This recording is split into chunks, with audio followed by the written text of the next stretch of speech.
আজকে আমরা দেখব কিভাবে এই ধরনের একটা ইউ লোগো বানানো যায় খুব সহজে। চলেন শুরু করি। আপনি যদি চ্যানেল নতুন হন অবশ্যই চ্যানেলটি সাবস্ক্রাইব করুন, অথবা আগে থেকে সাবস্ক্রাইব করা থাকলে hit the bell icon and comment below.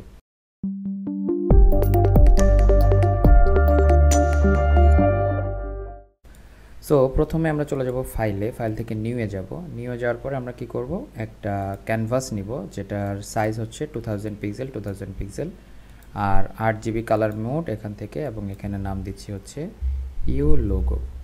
Fine, এখানে আমরা একটা হাইফেন ইউজ করতে পারি এবং এখান থেকে ক্রিয়েটে ক্লিক করব। সো অনেকগুলো আর্টবোর্ড চলে আসছে, তো এখান থেকে আমরা এই আর্টবোর্ডগুলো রিমুভ করব। ফাইন, আমাদের একটা আর্টবোর্ড থাকলো। এখন আমাদের এই যে গ্রেডিয়েন্টগুলোকে মেক করতে হবে। কিভাবে গ্রেডিয়েন্ট মেক করব? খুব সহজ। প্রথমে আমরা একটা কালার সোয়াচ নিচ্ছি, এরকম একটা সার্কেল, এটার স্ট্রোক কালার অফ রাখছি। ফিল কালারে গিয়ে আমরা একটা কালার দিব, ধরেন এই ধরনের একটু ডার্কার কালার। এখানে ডাবল ক্লিক করব এবং এখানে আরেকটু সায়ানের দিকে নিব। ফাইন, এই রকম অল্টার প্রেস করে এইটাকে আরেকটা কপি করব। এরপর চলে যাব গ্রেডিয়েন্টে। সো এখান থেকে গ্রেডিয়েন্টটা এটা সিলেক্ট করব। এখন এখানে ডাবল প্রেস করে একটা সাইডে নিব হচ্ছে এই যে এরকম, এবং সাথে এরকম সবুজ। আরেকটা অল্টার প্রেস করে এখানে কপি করব।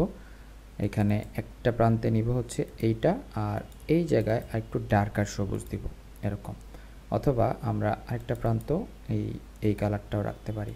ফাইন, এরপর আমাদের লোগোটা মেক করার পালা। লোগোটা মেক করার জন্য আমরা ইলিপস টুল বা সার্কেল নিব, এরকম একটা ছোট সার্কেল। তো সেই ক্ষেত্রে আমি যেটা করব, এটা স্ট্রোক কালার বা ফিল কালার অফ রেখে স্ট্রোক কালারে কালো একটা কালার দিব, তাহলে আমাদের কাটতে সুবিধা হবে। এরপরে কন্ট্রোল-C কন্ট্রোল-F, মানে কপি এবং পেস্ট, ফরওয়ার্ড পেস্ট করলাম। এখন এটাকে একটু বড় করব এরকম, এবং এটার মাঝামাঝি রাখবো। ফাইন, এরপরে কন্ট্রোল-C কন্ট্রোল-F এবং এটাকে আরেকটা বড় করব। এরপরে অল্টার প্রেস করে এই জায়গায় একটা এরকম একটা আমরা হচ্ছে আরেকটা জায়গা বানালাম।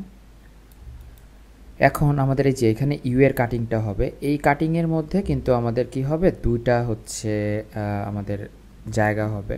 সো এইটা আমাদের লাগছে না, সো এখানে আরেকটা এরকম একটা জায়গা হবে। ফাইন, তাহলে কি হলো, আমাদের এখানে লোগোর ম্যাপিংটা হয়ে গেল। এরপর আমরা লাইন সেগমেন্ট টুলে যাব, লাইন নিব। এইখান থেকে আমরা শুরু করে এখানে একটা শিফট প্রেস করে একটা লাইন আঁকবো, এবং এখানে আরেকটা শিফট প্রেস করে লাইন আঁকবো। এখানে একটা জিনিস খেয়াল রাখবো যে লাইনগুলো যাতে একটা লাইনের সাথে লেগে থাকে, আদারওয়াইজ কিন্তু কাটতে পারবো না। অল্টার প্রেস করে এই লাইনটাকে এখানে নিয়ে আসবো, আরেকটা অল্টার প্রেস করে এই লাইনটা এখানে নিয়ে আসবো। ফাইন, এখন আমাদের আরেকটা কাজ করতে হবে, একটা হরাইজন্টাল লাইন নিতে হবে এরকম। তো হরাইজন্টাল লাইনটা এভাবে নিলাম। এখন সবগুলোকে সিলেক্ট করছি, করার পরে আমরা চলে যাব হচ্ছে শেপ বিল্ডার্স টুলে। এখন এটাকে ব্ল্যাক কালার করে দিচ্ছি, এই জায়গাটা অল্টার প্রেস করে বাদ দিয়ে দিব। এখানে অ্যাকচুয়ালি আমাদের ইউ এর কাটিংটা হবে এবং লোগোটা হবে। সো এই ইউটা এখানে এসে এখানে মিলবে, এটা একটা, এবং এই ইউটা এখানে এসে এখানে মিলবে। এখানে মেইনটা হয়ে গেল আমাদের কাজ। এরপরে আরেকটা কাটিং আছে এখানে, এই কাটিংটা এখানে আমরা এই জায়গাটায় একটা কাটিং করব ইউ এর। ফাইন, আমি যদি আরেকটা কাটিং এখানে করে ফেলি এরকম, তাহলে এই জায়গাটায় আমাদের আরেকটা কাটিং ইউ এর আরেকটা পোর্শন হয়ে গেল। বাকি যে এক্সট্রা লাইনগুলো থাকলো সেই লাইনগুলো আমরা এখান থেকে ম্যাজিক ওয়ান টুলে সিলেক্ট করব। এখানে একটা লাইনে সিলেক্ট করে সব লাইন সিলেক্ট হবে এবং ডিলিট করে দেব। এখন আমাদের কালার দেওয়ার পালা। কালার দেওয়ার ক্ষেত্রে এই দুটা হচ্ছে লাইনকে ধরবো একবারে, আই প্রেস করে এখান থেকে কালার দিয়ে দিব। ফাইন, এই কালারটা অ্যাকচুয়ালি এরকম হবে না, একটু নীলের দিকে যাবে। So that's good. অথবা আরেকটু যদি আমরা এই ধরনের লাইন কালারটা দিই, ফাইন, এটা মানাবে। এখানে আই প্রেস করে আমাদের এই কালারটা দিয়ে দিব। সো এই কালারটা থাকলো এখানে, আর এই জায়গায় আরেকটা আই প্রেস করে এই কালারটা দিয়ে দিব। এখন এই গ্রেডিয়েন্টটাকে আমরা একটু ঠিকঠাক করি, একটু হলুদটা মাঝখানে নিয়ে আসি এবং এইখানে আমরা একটা সবুজ আরেকটা সবুজ দিই, যেহেতু এরকম হচ্ছে। সো এটা মাঝামাঝি হবে এরকম। ফাইন, এখন এই জায়গায় আমরা আরেকটা কাজ করতে পারি, আই প্রেস করে এই কালারটা দিতে পারি।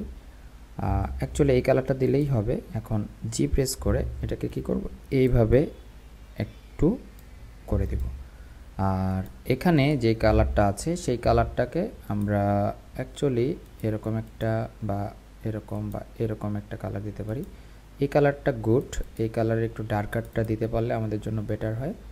সো একটু ডার্কার ভার্সন দিলাম, ফাইন, কন্ট্রাস্ট মেক হবে।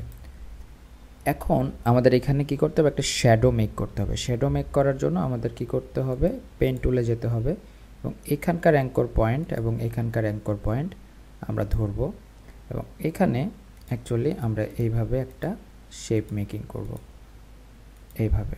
এখন এই শেপটার আমরা একটা কালার দিয়ে ফেলি, তাহলে আমাদের বুঝতে সুবিধা হবে।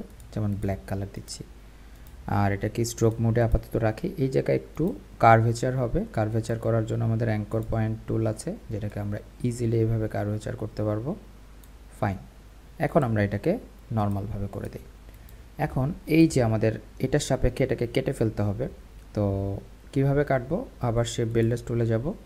তো অল্টার প্রেস করে এই অংশ বাদ দিব এবং এই অংশ বাদ দিয়ে দিব, ফাইন, এটা হয়ে গেল। এটা আর আমরা কি করব, এখান থেকে অপোজিটটা ডাউন করে দিব, তাহলে এটা মনে হবে এটা একটা শ্যাডো।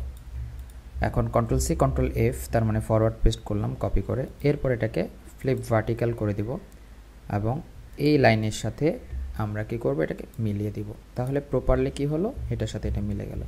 এখন আমাদের উপরের লোগোটা একটু ট্রিট করা বাকি, দুটাকে একবারে ধরবো। আমাদের ডিরেক্ট সিলেকশন টুলে চলে যাব, এখানে শিফট ধরে এই কর্নার ধরবো এবং এই কর্নার রাউন্ডের অপশন ধরবো এবং এই দুটাকে রাউন্ড করে দেব। সো দেখতে পেলেন যে আমাদের সহজে ইউ এর শেপটা চলে আসলো। এখন আমাদের কি টেক্সট দেওয়ার পালা। টেক্সট টুলে চলে যাব, এখানে যাওয়ার পর এটা হচ্ছে 150 পিটি রাখা হয়েছিল এবং এখান থেকে আপনি চাইলে নতুন ফন্ট দিতে পারবেন। যেমন ফন্ট রেখেছিলাম পপিন্স, সো পপিন্সের বোল্ড একটা ফন্ট রাখলাম, এখান থেকে অল ক্যাপস বানিয়ে ফেললাম। তো এখানে লরেম ইপসমের জায়গায় দিব হচ্ছে লোগো নেম, ফাইন। এখন এটাকে একটু ছোট করে দিচ্ছি এরকম। এখন এই জিনিসটাকে পুরোটা গ্রুপ করে ফেলবো এবং এটার সাপেক্ষে পুরোপুরি মিডিল করব, ফাইন।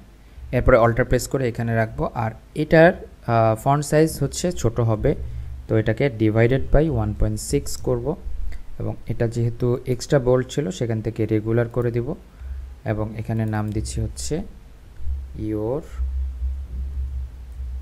স্লোগান, মানে ট্যাগলাইন যেটা থাকে, ফাইন। এই দুটোকে এখন মিডল অ্যালাইনমেন্ট করে ফেলতে হবে আমাদের। অ্যাকচুয়ালি পুরো জিনিসটাকে আমাদের একটা মিডল অ্যালাইনমেন্ট করতে হবে। এই হচ্ছে আমাদের কাজ হয়ে গেল। এখন এটাকে একটু ছোট করে এখানে থাকুক এরকম। এটাকে অ্যাকচুয়ালি আমাদেরকে আলাদাভাবে পেস্ট করতে হবে, এটা বাইরে রাখছি, আনগ্রুপ করে দিচ্ছি। শুধুমাত্র এই লোগোটা এবং এটাকে একটা গ্রুপ করে মিডল অ্যালাইনমেন্ট করছি, ফাইন। এবং এটাকে তারপরে এখানে জাস্ট মিডলে একটা গ্রুপ করে এখানে বসিয়ে দিচ্ছি। তো আমাদের কিন্তু লোগো ডিজাইন পুরোপুরি ডান হয়ে গেল। সো আজকের মতো এখানে বিদায় নিচ্ছি। ভালো থাকবেন সবাই, সুস্থ থাকবেন। Keep me in your prayers. Allah হাফেজ, আসসালামু আলাইকুম।